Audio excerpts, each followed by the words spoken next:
শীতের সকালে এইভাবে আতপ চাল বা সেদ্ধ চাল দিয়ে তৈরি সম্পূর্ণ নিরামিষ ছিটা রুটি বা ছিটা পিঠে যে কোনো আইটেমের সঙ্গেই পরিবেশন করতে পারেন।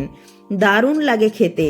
তো বন্ধুরা, ভিডিওটি স্কিপ না করে সম্পূর্ণ দেখুন, আশা করছি আপনাদেরও ভীষণ ভালো লাগবে। তো আমি এখানে 250 গ্রাম আতপ চাল নিয়েছি, আপনারা চাইলে সেদ্ধ চালও নিতে পারেন। এবার চালটাকে 2-3 বার জল পাল্টে পাল্টে ধুয়ে ভিজিয়ে রাখবো 4 ঘন্টার জন্য। আজকের রেসিপিটি খেতে ভীষণ মজার আর বানানোও ভীষণ সহজ। ভিডিওটি ভালো লাগলে, চ্যানেলে নতুন বন্ধু হয়ে থাকলে চ্যানেলটি সাবস্ক্রাইব করে পাশে থাকা বেল আইকনটি প্রেস করে দেওয়ার অনুরোধ রইল। তাহলে আমার দেওয়া যে কোনো ভিডিওর আপডেট সবার আগে আপনার কাছে পৌঁছে যাবে। তো 4 ঘন্টা পর দেখুন চালটা বেশ ভালোভাবে ভিজে নরম হয়ে গেছে। এবার এই জলটা ফেলে দিয়ে চালটা একটা মিক্সিং জারের মধ্যে দিয়ে দিচ্ছি, কারণ এই চালটার খুব ভালো মিহি একটা পেস্ট আমাদের তৈরি করে নিতে হবে। এবার এখানে সামান্য পরিমাণ জল দিয়ে দিচ্ছি, যাতে করে পেস্টটা খুব সুন্দর মসৃণ হয়। তো দেখুন বন্ধুরা, একদম মিহি করে পেস্ট করে নিয়েছি।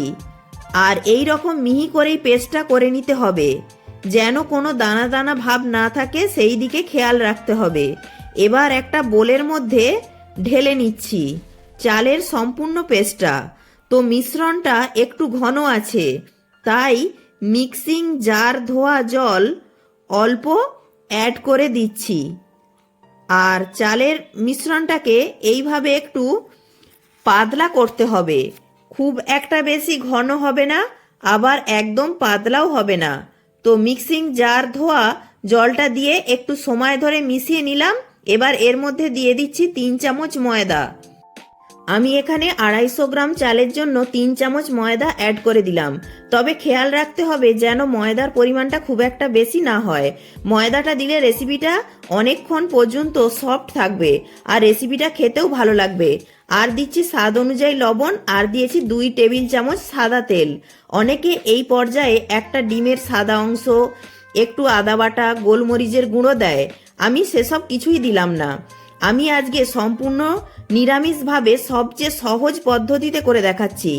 আর তাছাড়া আমার এই ছিটা রুটিগুলি এমনিই খেতে দারুণ লাগে। এবার খুব ভালো করে মিশিয়ে নিচ্ছি, যাতে এর মধ্যে কোনো রকম লাম্পস না থাকে। চালের মিশ্রণটার সঙ্গে সমস্ত কিছু ভালো করে মিশিয়ে নিয়েছি। আর একটু সময় নিয়ে ফেটিয়ে নিতে হবে।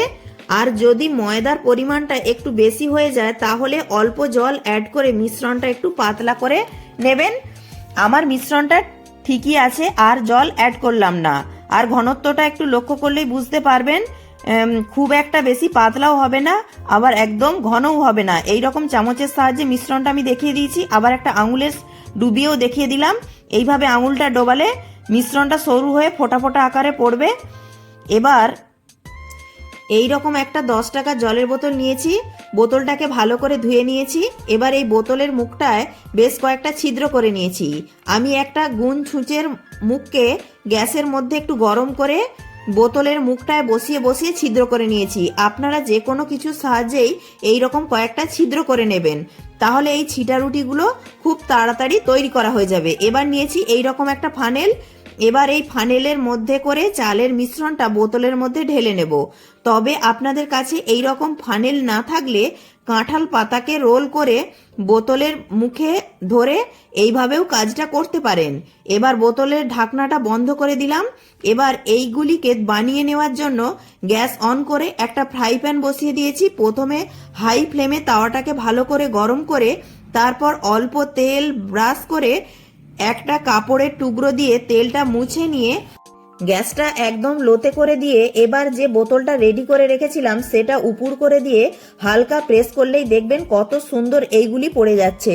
আজকের এই ছিটা রুটিগুলি আপনারা খুব সহজেই বানিয়ে নিতে পারেন। দেখুন এটা দেখতে কত সুন্দর লাগছে। এবার একটা ঢাকনা দিয়ে রাখবো কয়েক সেকেন্ড, আর কয়েক সেকেন্ডের মধ্যেই কিন্তু রেসিপিটা সেদ্ধ হয়ে যায়, খুব একটা বেশি সময় লাগে না। এবার ঢাকনাটা তুলে নিয়ে আমরা এটাকে 4টে ভাঁজ করে নিয়ে তুলে নিচ্ছি। আজকের এই ছিটা রুটি বা ছিটা পিঠাগুলো তৈরি করা খুবই সহজ আর খেতেও কিন্তু দারুণ মজার হয়। ভিডিওটি ভালো লাগলে অবশ্যই একটি লাইক করবেন। আপনাদের একটি লাইক আমাকে পরবর্তী ভিডিও বানাতে উৎসাহ জাগাবে।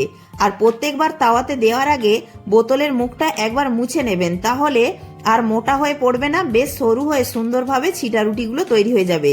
এবার আর একটা একদম সহজ পদ্ধতিতে করে দেখাবো, সেটা হলো হাতের সাহায্যে। এইভাবে ছিটিয়ে ছিটিয়ে রেসিপিটা তৈরি করা হয় বলেই এই রেসিপিটার নাম ছিটা রুটি বা ছিটা পিঠে।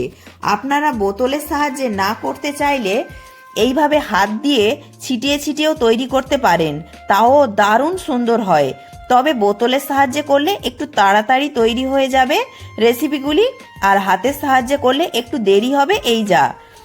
আবার প্রত্যেক বাড়ি যে অল্প তেল ব্রাশ করে কাপড়ের টুকরো দিয়ে মুছে নিতে হবে এমনটাও নয়।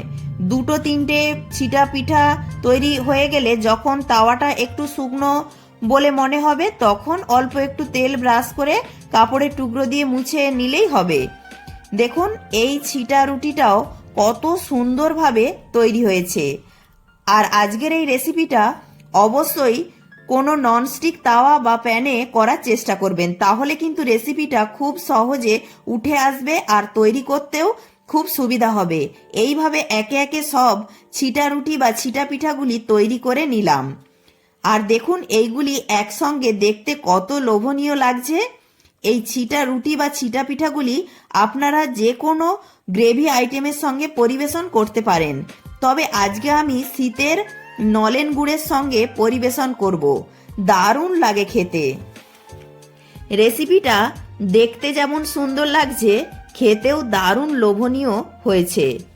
আর রেসিপিটার সাথে অল্প একটু ময়দা অ্যাড করে দিয়েছিলাম বলে দেখুন কত সুন্দর নরম হয়েছে। রেসিপিটি ভালো লাগলে লাইক, শেয়ার, কমেন্ট ও সাবস্ক্রাইব করে পাশে থাকার অনুরোধ রইল। প্রত্যেকে ভালো থাকবেন, সুস্থ থাকবেন।